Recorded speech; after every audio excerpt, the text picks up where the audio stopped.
A Epístola de Judas. Judas combina sua carta a partir dos versos 14 em diante, dando advertências à Igreja de Cristo.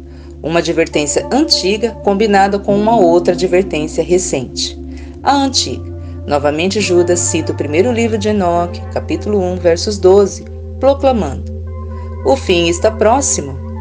No livro de Enoque, que foi escrito, como relata Judas em sua carta, versos 14, foi escrita pelo próprio Enoque, o profeta do Senhor, que foi o sétimo da descendência depois de Adão, dizendo: "Eis que ele vem com dezenas de milhares dos seus santos, para executar julgamento sobre os pecadores e destruir o iníquo, e reprovar toda coisa carnal e toda coisa pecaminosa e mundana que foi feita e cometida contra ele."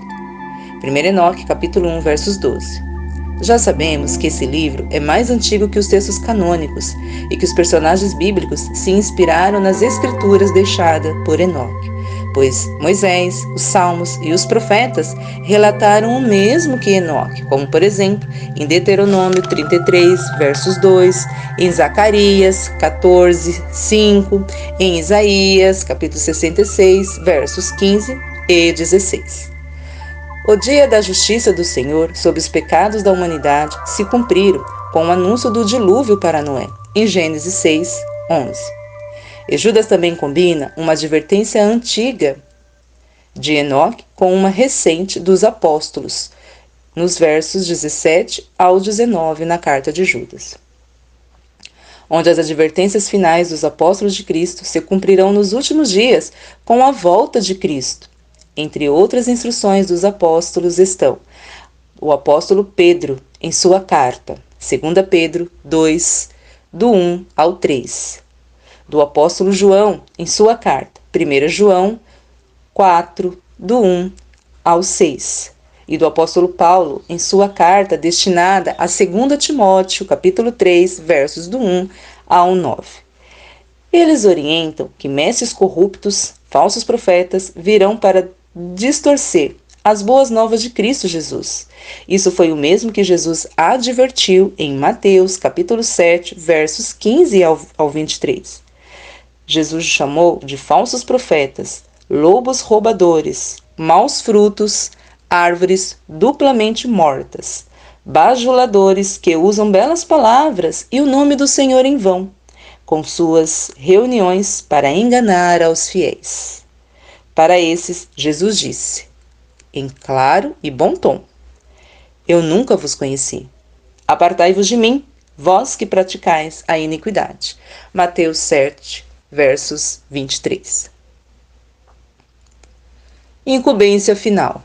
Nos versos 20 e 21, Judas dá noções básicas da luta pela fé, a comunidade de Cristo como novo templo de Deus. Nosso corpo é a casa do Senhor, templo do Espírito Santo. 1 Coríntios 6, 19 e 20.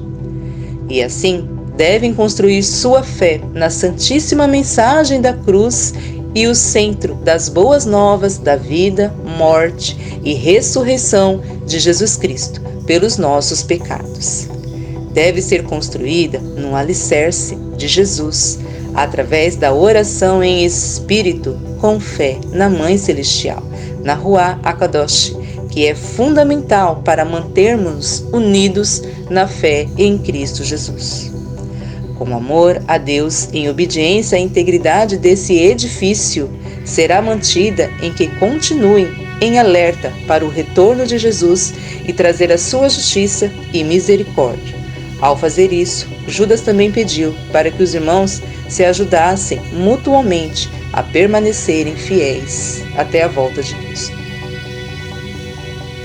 Judas conclui louvando a Deus, que é poderoso e único Senhor. Somente Ele pode impedir que nós tropeçamos e caímos de sua graça, pois Ele nos guarda para apresentarmos a Ele sem defeitos ou manchas, contendo alegria e cheios de sua gloriosa presença, por meio de Jesus Cristo, nosso Senhor e Salvador.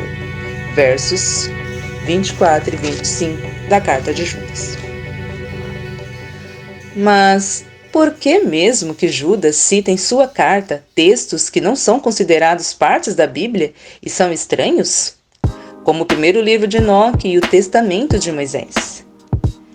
Lembramos que a cultura judaica estava imersa em outras literaturas religiosas, tanto para Jesus como para seus irmãos, e todos os cristãos judeus cresceram lendo a Bíblia hebraica junto com outros livros que também inspiraram na construção das Escrituras Sagradas. Já sabemos que houveram debates posteriores, como os concílios de líderes religiosos católicos e protestantes, para decidirem se esses livros iriam ou não fazer parte do cânon bíblico. Mas, independente disso, eles ainda possuem profundo valor.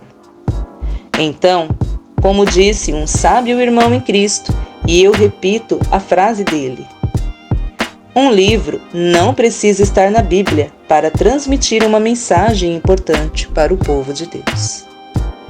E assim, temos muitos textos judaicos desse período. O Senhor Deus pode inspirar ainda uma pessoa para editar um bom livro edificante que esteja de acordo e segundo a lei do Pai Celestial. Esses livros foram nomeados de apócrifos ou deuterocanônicos e pseudoepígrafos.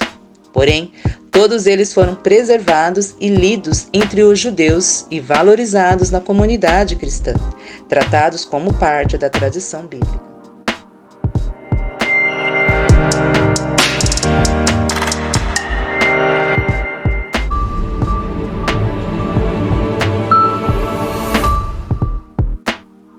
A graça de Jesus exige uma resposta a toda a nossa vida, com atos e realizações. Não apenas por palavras, mas em ações visíveis e reais de bondade e justiça, pois se conhece a árvore pelos seus frutos. Judas não se concentrava em teologias humanas, feitas por mestres corruptos em seu terrível modo de viver.